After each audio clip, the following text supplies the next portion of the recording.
So welcome everybody to the fifth Ku-ring-gai Council Impact webinar, part of the New South Wales Small Business Month program. And today we're welcoming Patch Clunes, who works for Realise Business and is a coach and business consultant.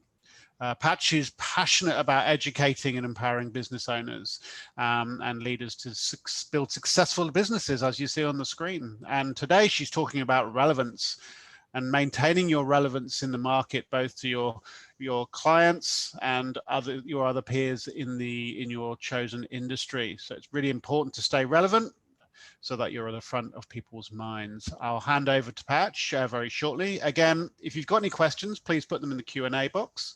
Any observations or general comments, put them in the chat box. I'll be keeping an eye on those. We'll be finishing on or around 25 past the hour this morning because we have another session going on at 10:30. So without further ado, thank you, Patch. Over to you. Thank you very much, Will.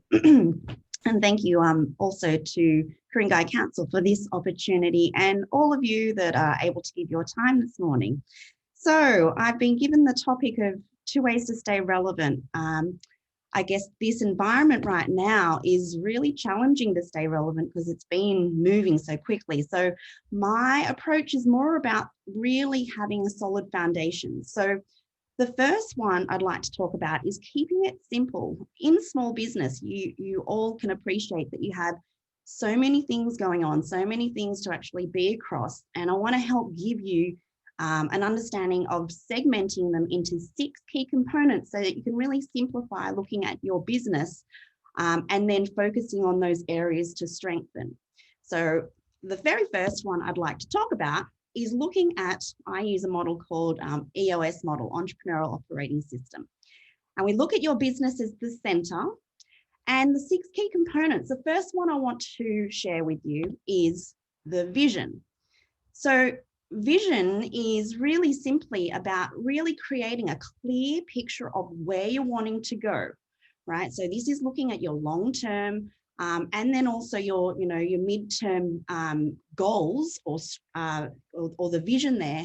And most importantly to this, it's very hard as a business owner, it's up here in your mind. You need to be able to engage your staff, your suppliers or associates to really have a clear picture of your same vision and get them on the same path towards that vision. The second key component is around people. So with the people component, we are looking at 2 things. Have we got the right people in the right seat? So right people is really about the culture. Have you made some plans and activities around getting clear on what the type of culture that you actually want? There's many different tools and exercises that you can actually create to be able to, see the types of cultures. A lot that I use is around values. So if you've ever done an exercise around creating company values, they are a good tool to be able to assess, have we got the right people? And then the right seats is about being able to know the type of roles that you need in your business. So what I mean by that is, often when we're planning our vision, we want to grow our company. We want to be able to, grow the number of people in our business. But have we got the right seats? Are you clear on, what are the roles that we need in a business? And what are the responsibilities that you want them to actually take accountability for? So when you've got clarity around your culture and the values as such, you can determine if you've got the right people fit. And then when you've got a clear model of your seats in the business or the structure, you can then start determining, have we actually got the right people in the right seats? So very important is in the people aspect, right people, right seats. Our third component of our organization is data. So a lot of decision making has to happen in a business. And, I can appreciate as a small business owner in the past and working with a lot of them nowadays, having the right information is sometimes challenging. And so we end up making decisions in the business based on a gut feel, based on a bit of emotion sometimes. And that's not always the best way to do it. So the data component of the business is really about getting clear on what measurables do you need to monitor and track weekly, monthly, quarterly, and really be able to see a picture in the business and then make decisions based on the measurables or what you're actually seeing, the data in the business. The fourth component is issues. So again, small business, I'm sure you're not shy. You're probably dealing with, hundreds of issues simultaneously in a business. What we generally do is probably tackle the issue that is loudest or most recent to have landed in your lap or in front of your face. So issues is really about two things: being able to actually come up with a list of issues, and not only yourself, right? It's also, if you have staff, having a culture where they're able to bring issues to the table. But then the most important part of that is actually prioritizing the issues that you handle.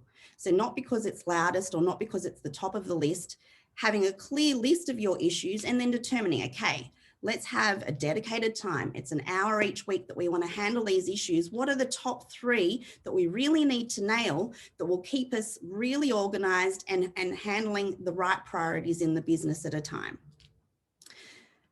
The fifth area of the business is processes. So this is kind of like the secret of the sauce. If you're ever wanting to grow and expand, this is where your policies and procedures come into play. Now, this isn't about having, detailed manuals that will be overbearing for staff, but it's really being able to identify what are the repetitive processes in the business that you either need to train someone on or multiple people on, so that you have consistency. That's one key thing, is that, if your customers or clients are coming to you, are they having a consistent experience with you? Or is it a bit hit and miss? So if it's a little bit hit and miss or, not consistent, start identifying what are those, high touch point activities that you really want to just be able to simplify, document, and be able to train everyone so they're following that same, recipe. If you're wanting to grow and scale, whether it's growing team numbers or even, more locations, this is where your scalability comes in. It's a bit of that McDonald's, recipe that anyone could pick up the processes and be able to replicate for you. And then the 6th key component we call traction.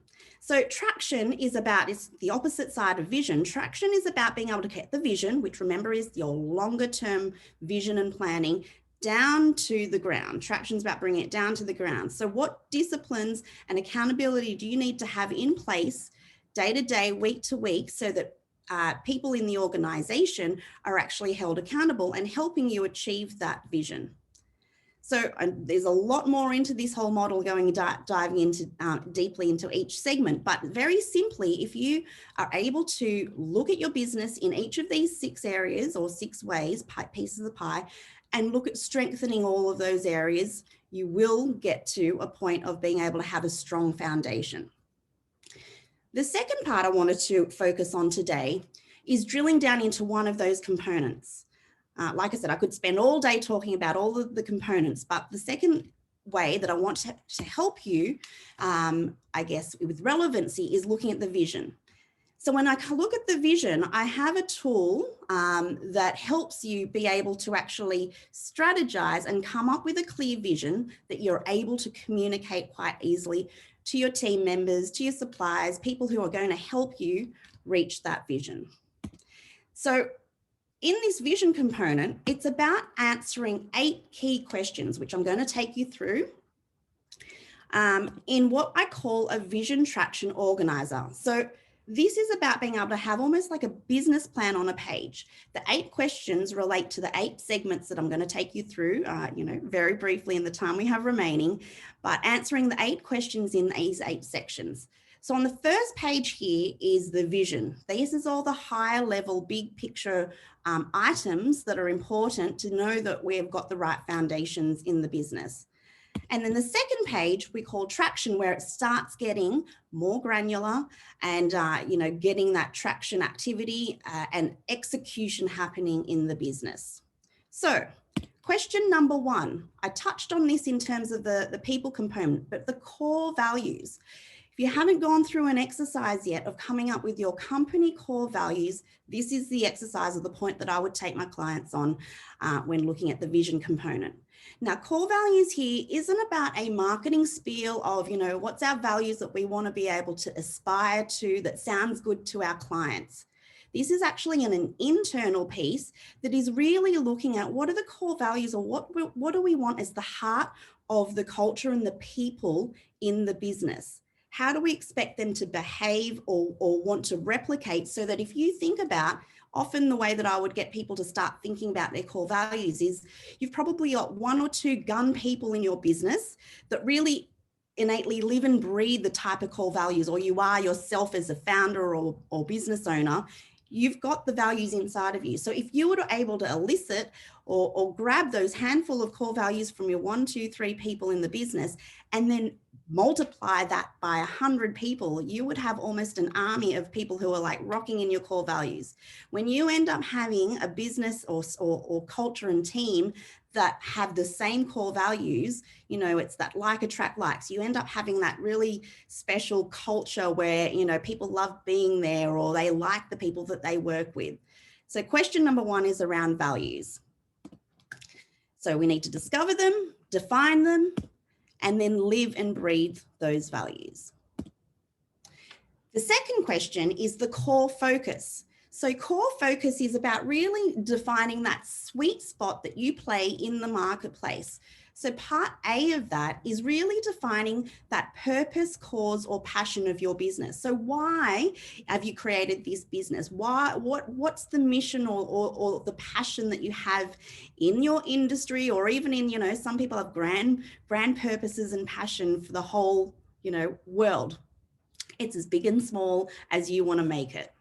And then the niche is really about being able to find that segment in the business, in the market that you really sit nicely and nail. So what do you actually do perhaps a little bit differently or better to your competitors in the same market, but that you can just fine tune? The idea is to be able to, the more laser focused you are, you have all of your efforts being able to be in the same direction. If you're trying to be all things for all people, it's hard to be able to execute all of your plans, everyone's attention to the right thing. So it's really being able to harness and have everyone focused and loving and doing what you're doing. The third question is a 10-year target. This is just a simple statement. So some of people may have heard of BHAGs before, big, hairy, audacious goals. Big, hairy, audacious goals are a long-term goal. Where do you want to be in 10 years' time? Now, some people, and particularly in this day and age, I have had clients, particularly this year, 10 years feels like it's a little bit of a stretch. They can hardly see through the trees right now. It's the idea is like, get me through this year. So, it's just pick a target. It could be 5 years. It just at least gets you seeing a horizon further and out of the trees than what you're kind of busy and seeing right now. And it really is just to give you a bit of a signpost to work towards. It gets refined, but it gets an inspiring bit of a goal that we're working towards. So what do you want from your business in 10 years' time? If not, anywhere between 5 and 30 years out is fine. And it's your number one goal. So the fourth question here is the marketing strategy. Now, this isn't about, your marketing plans and what you're wanting to execute on. This marketing strategy is high level to look at two parts. It's really your marketing and sales working hand in hand. So with your marketing strategy, it's being clear about your target market and coming up with the list, a bit of what does that profile of your ideal client or ideal customer look like? Should be in alignment with your core focus and your niche there, but it's getting clear on who you want to target. The second point there is your 3 uniques. So your 3 uniques is coming up to be able to define really clearly what's unique about your business. So when we're clear on who we're targeting, the 3 uniques are to be able to be used to communicate what you want to actually say to them. So once you've got your audience and your message of what you want to say to them, hopefully that's getting you to the next step, which is your sales process. So in your sales process, coming up with your proven process or being able to articulate or have a demonstration of what is the client or customer experience that they might have if they were actually to engage with you. In retail, it's probably a little bit more, simple because it's very transactional. But if you're a service-based type of business, and they don't really know what it might be like to engage with you, when you're having those initial sales conversations, being able to say, okay, well, step 1, step 2, step 3, this is what the high level process would be if you were to engage with me. They start to understand, a little bit more about what's to come next. And then that fourth one is a guarantee. It's not something you have to have, but it's something that I encourage clients to look at, because having a guarantee is something that helps in a sales process to overcome sales barriers. It can be as simple as, you're promising fresh each time to, it could be a whole guarantee of, like it or don't pay. It is purely up to you. You don't even need to have it, but it's just a tool that will be helpful in your marketing and your sales process. Then we have the 3-year picture. So the 3-year picture is now when we start getting into more detail. So remember, we've created our long-term 1-liner, 1 or 2-liners in your 10-year target, 10-year goal. 3-year picture is now getting really specific. So we want a clear future date. We want to know the revenue that we want to target in 3 years' time. The profit, it is important. Doesn't matter actually what your revenue is if you make sure that you have a healthy profit, be it profit margin 10, 20, 30%, and what that might relate to in revenue dollars. Then measurables is an opportunity to be able to break down some other key things. It might be number of customers you have on your books. It might be the units of a particular product that you've sold. It might be, the number of locations you've opened. So getting clear on what you actually want to target in measurables.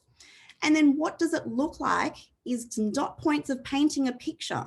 Could be number of staff, it could be look and feel, it could be what products and services you might have developed by that time. So it's really getting an opportunity to be able to paint this picture and document it, because remember that it can't just be all in your head as a business owner. You want to be able to share this with the team and help get them to be engaged and help you actually execute on this. So the clearer you can be to be able to articulate that is going to be a helpful tool to engage your team. So that is the vision side of the document, all the high level stuff. Now, when we go to the second page, remember this is the traction. Now we're getting in even more detail. So we have the 1-year plan. You'll see it looks fairly similar to the 3-year, where we've got the future date, revenue, profit, and measurables are probably going to have an alignment and should be in alignment with what do we need to reach in the first year to make sure we're going to be on track for our 3-year picture. And then the goals for the year. This is coming up with our goals in terms of plans, like what activities do we need to actually execute on to make sure that we, 1, are able to nail the revenue, profit, and measurable targets we've just set, as well as it's in alignment with what we're needing to achieve in the 3-year picture. Now, remember, these should be goals and plans that are on the business activities. Ideally, I would suggest only probably having 3 to 5 goals. Sometimes we actually, underestimate what we can do long term, but we often overestimate what we actually can do in the shorter term. And then if, have too many and you start to feel like you're missing on executing on all of these, you feel disheartened and start to kind of give up. And sorry, I saw a raised hand. Was that for something that was for right now or a question for later? Not quite sure. I don't know if, Will, you want to. Yeah, there's no questions in there currently. So just if anyone has any questions, put them in the Q&A box, please. Yeah, raise hand. If you've got a question, feel free to jot it down. I'm happy to answer.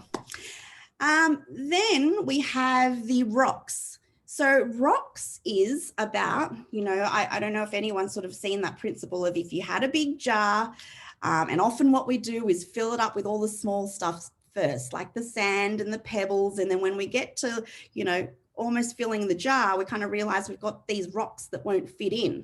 So the idea is to actually really identify what are the rocks being, what are the, you know, the big items that we actually need to work on and prioritize that will help us achieve our 1 year goal. So the rocks is actually a process of breaking down into a quarterly cycle. So we look at a 90-day world. So if we set our 1 year 1 year goals, we'd sit down to say, okay, well, what is the first lot of rocks? What's the 90 days that we need to focus on? What rocks do we need to focus on these first 90 days that will help us make sure that we actually are working towards our 1 year goals? So again, very simply, in alignment, we've got our revenue, profit, and measurables that should be, again, in alignment with helping us towards our 1 year goals. And then the rocks are the plans of what we're actually going to execute in the first 90 days. What this helps us do is be able to let go of all the other stuff that we had planned in our 1 year plan so that we can focus on the first 90 days simply on these rocks. And don't forget, we've still got business as usual. We've still got day to day to be able to operate and manage. So these rocks are about the on the business activities so we don't lose focus and sight. Then we have our issues list. So the issues list, issues are not only problems and challenges in the businesses, but they can also be opportunities. So while we've got our attention on our rocks that we're, you know, focusing on, planning on, executing on, there are going to be things that do pop up in the business that we think, oh, is this something that we need to actually have attention on right now? Perhaps it is, and we need to build that into our rocks or our 90-day plan. But if not, what this issues list or the part of the VTO Vision Traction Organizer is, it helps create a parking lot. So sometimes you might think, oh, something comes up into my mind. If you've ever had those nights where, you know, you're thinking about the business and it sort of trapped you in thinking and cycles before you can fall asleep, this acts as a great parking lot to be able to sort of dump it so that you know that it's not lost, and you can either add it to your rocks if it's priority, or leave it in your issues list. And when you get to the next 90 days, you're able to reference back to this list and be able to think, okay, do I now need to have a plan that will actually help me solve that particular issue? And, you know, keep working through the business in that way. So I know it's a whiz through, but very simply, I want to end this particular part on a quote by Gino Wickman, who is the creator of EOS, Entrepreneurial Operating System. And it's basically, vision without traction is hallucination. So please do create your vision, but if you don't have activities or a process in your business to be able to have traction towards that, you know, it is a lost opportunity, and, you know, it's only a dream that you won't actually ever have come to realization or actuality.